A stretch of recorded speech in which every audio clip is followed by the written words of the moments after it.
Hey folks, one of the most common things that I think painters struggle with in the beginning is understand lighting. And I was just having a conversation with my wife trying to explain to her lighting because she's trying to learn what I do.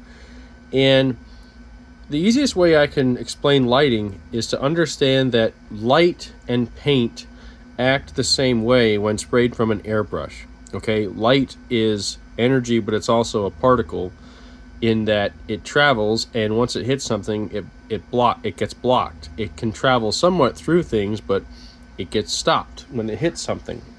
And paint out of your paintbrush, or airbrush I should say, works the same exact way. The paint is a particle going in a direction, and when it hits something, it stops and it sticks.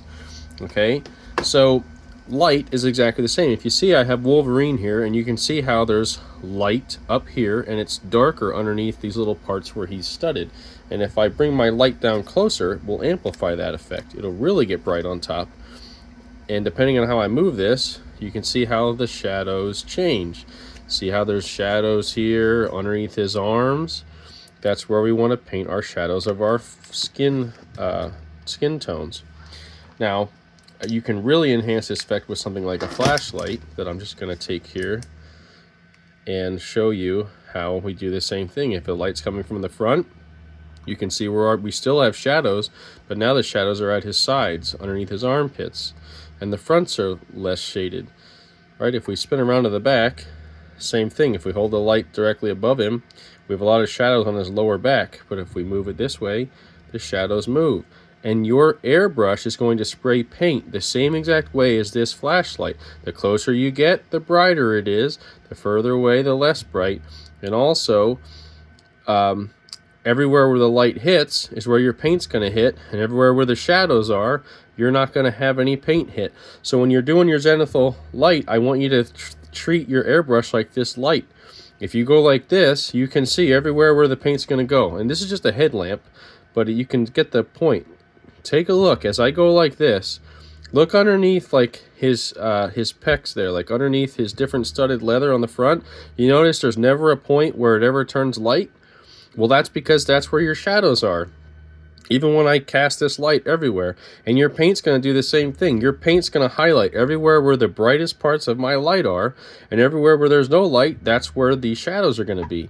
It works literally the same exact way with your airbrush. So if you want to know what angles, or learn what angles to paint your model at without using paint and wasting paint or wasting your print, because resin's not cheap, I know, you can use a light, any old flashlight.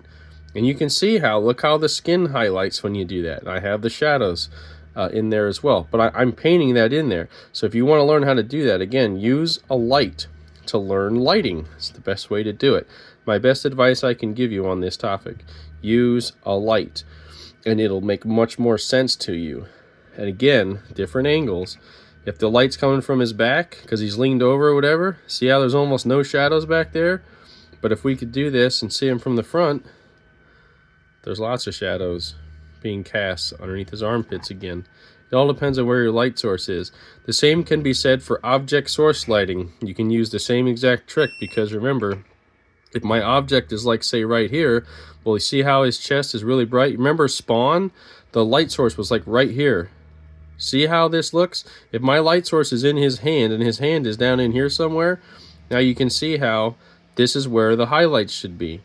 So the easiest thing I can tell you to do is do what I'm doing right here. Set up your phone on a pedestal and either take a video or take a couple photos with a light like this. This is just I think I might have paid $10 for 2 of these from Amazon, the rechargeable headlamps or any kind of rechargeable flashlight.